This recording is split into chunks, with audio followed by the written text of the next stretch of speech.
Hi everybody, welcome back to my channel. Today I am here with a super exciting video because it is my most anticipated releases for July, August, and September, the next quarter in the year. So I don't have a ton of books here, definitely not as many as I usually do in fall and winter. I don't know why, just books released during that time seem to be more my style. Have no idea why, but still have some really good ones that I'm super stoked about, some of which are already released because I'm filming this like the second week of July, so a little bit behind, but still wanted to discuss some books that I'm super excited about. So the very first one, which I'll put over here, is It Happened One Summer by Tessa Bailey, which comes out July 14th, I want to say, July 13th. So it already came out. Tessa Bailey's the author of the Too Hot to Handle. Yeah, no, Too Hot to Handle. That's the Netflix show. Hot and Hammered. Hot and Hammered series, which I have read the first two of and enjoyed quite a bit, so I'm pretty excited about this one. I have my laptop right here. I'm just going to read like the blurb for each one. I feel like that's easier than me trying to explain it since I'm terrible at explaining books and I haven't read any of these, so I don't know a lot about them. Some of these I haven't even read the full blurb for, or the full synopsis for, so I'm just going to read the blurb because I feel like that would be easier. So this one says, Tessa Bailey is back with a Schitt's Creek inspired rom-com about a Hollywood it girl who is cut off from her wealthy family and exiled to a small Pacific Northwest beach town where she butt heads with a surly, sexy local who thinks she doesn't belong. And I'm sure trouble ensues. It just sounds like a great time. Plus, Tessa Bailey always has some really good steamy moments, and although Fixer Up was kind of cringe, I feel like she has improved her writing style, so I'm really excited to read this one and just see what she can do outside of the Hot and Hammered series. Then I have Afterlove by Tanya Byrne, which comes out July 22nd. This one doesn't really have a blurb, but it says, the lesbian love story you've been dying to read. Ash Prasad is about to become a reaper in the afterlife, but she's determined to see her first love, Poppy Morgan, again. The only thing that separates them is death. So she's pretty much, she dies in a car accident, she wakes up, it's New Year's Eve, she gets an RSVP from the afterlife to join a fierce girl reaper, a clan of fierce girl reapers who takes the souls of the city's dead to await their fate, but she tries to go back and like see her love and stuff like that. So I think it sounds cute. I'm not normally a big YA reader anymore in any genre, but this one just sounded so wholesome and interesting, and I loved like Scythe. Like I loved Scythe, so anything about kind of borderline contemporary sci-fi elements, magical realisms, you know, some little jazz mixed into it, I guess. I'm here for it. So I definitely want to try this one since it does have kind of paranormal sci-fi-y kind of elements. I think that would be interesting, but yeah, like I said, I'm not a huge YA reader anymore, so I'm very picky about them. I have a couple on this list that are YA, but I'm really picky nowadays about what I want to read. Then I have one that I'm actually in the middle of reading right now and have been for a very long time. I'll get into it in a second. This is A Dragonbird and the Fern by Laura Ruckert. I have to look up her name every single time. It's just not a name that like rolls off my tongue easily. It's not a hard name to pronounce or anything like that. It's just like doesn't roll off my tongue. Ruckert. I'm pretty sure. Ruckert. I'm pretty sure. I'm like 90% sure. And this is about a princess and her sister is about to be married and sent off to live with her new husband in this foreign land up north, and then a assassin, while she's visiting up north, I think, murders her sister, and then the princess, whose POV we get, our MC, she then has to marry the man that her sister was supposed to marry, and her sister is like a ghost in their, like hanging around their town, and she's hurting people because she can't move on because they haven't found out who her assassin was. So it's kind of like this romance story, but also, you know, fantasy, but also kind of this mystery. So it's a lot of different genres in one, definitely like a genre blend.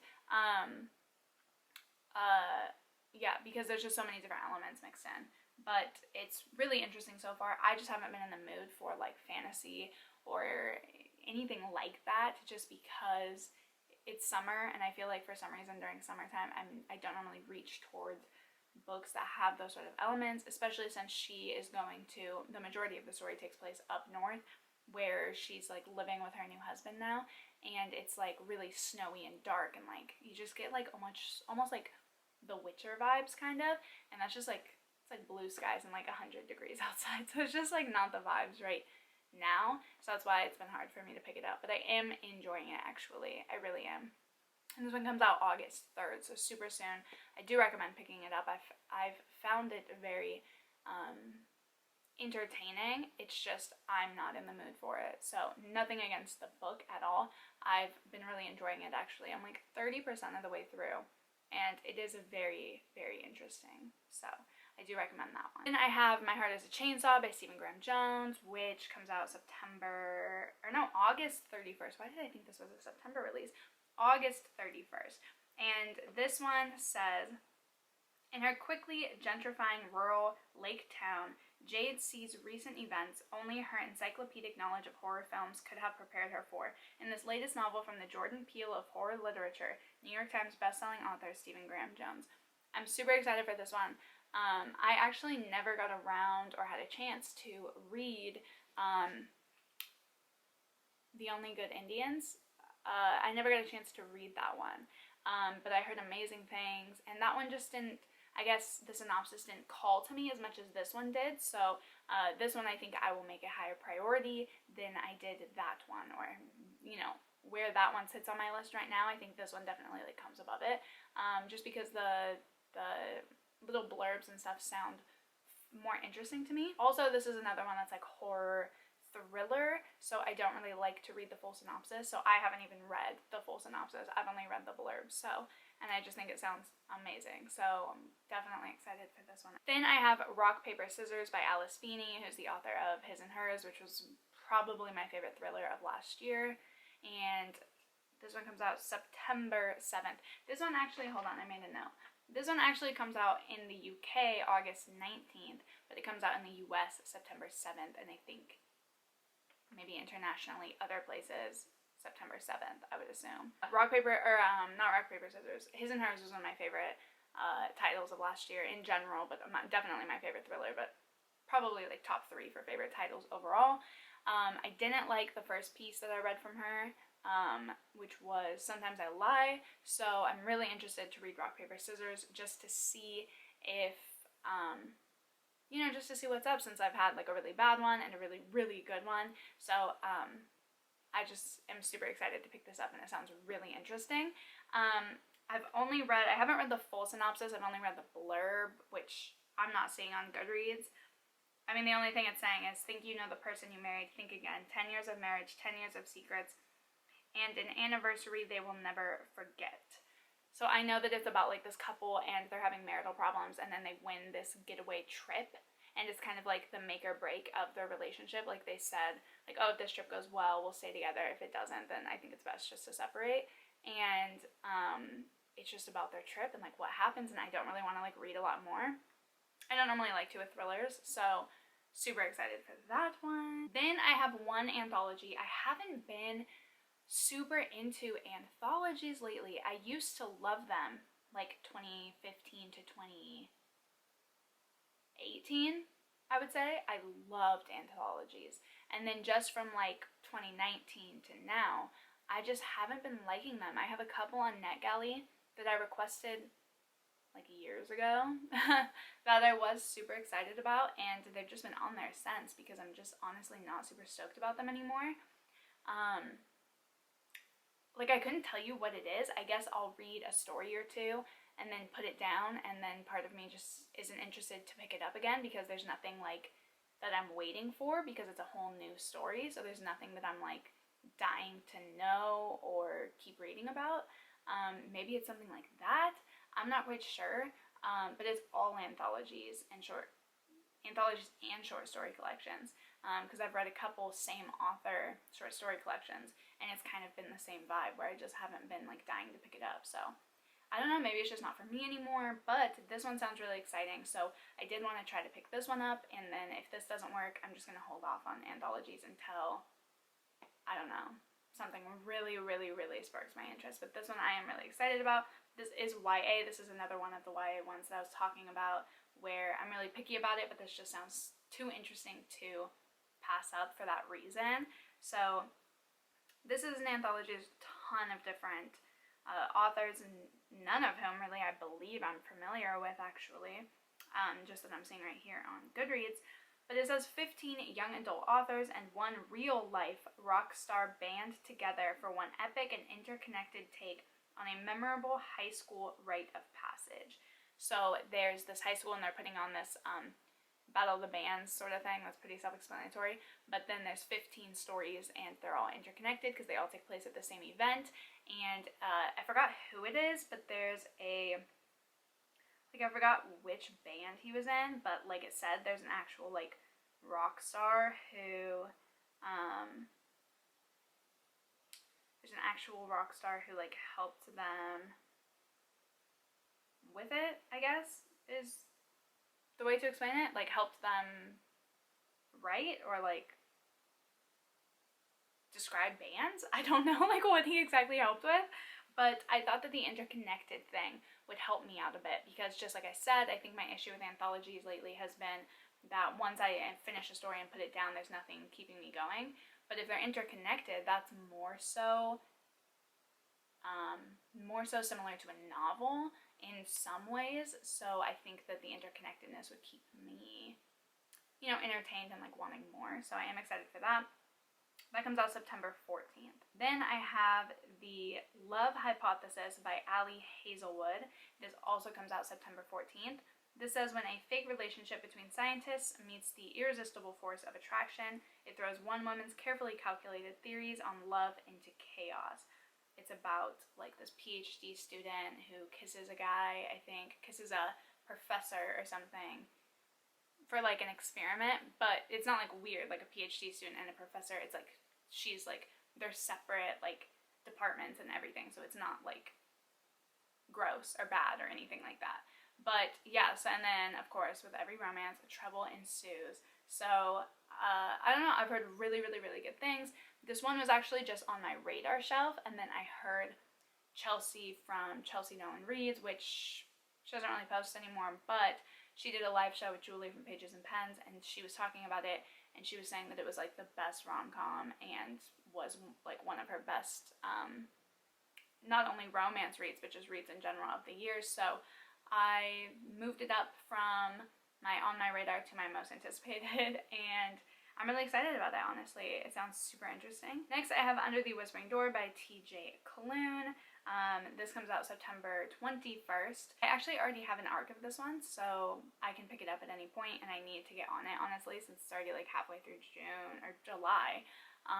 But yeah, this one is a contemporary fantasy with TJ Klune's signature quirk and charm about a ghost who refuses to cross over and the ferryman he falls in love with.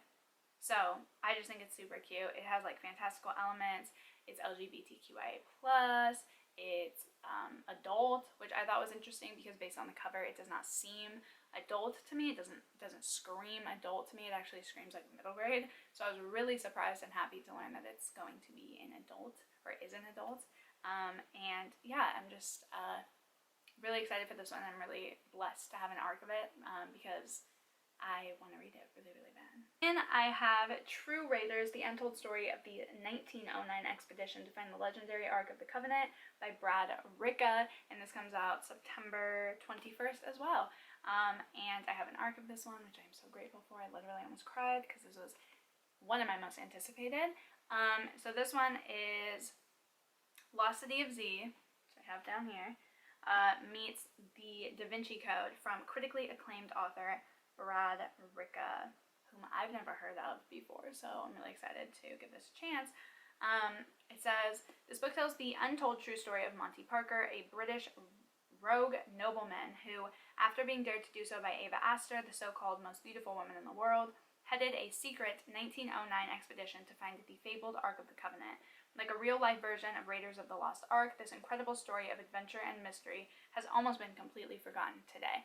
So it is a fiction book, but it is completely based off of a real expedition and a real story. And there are a ton of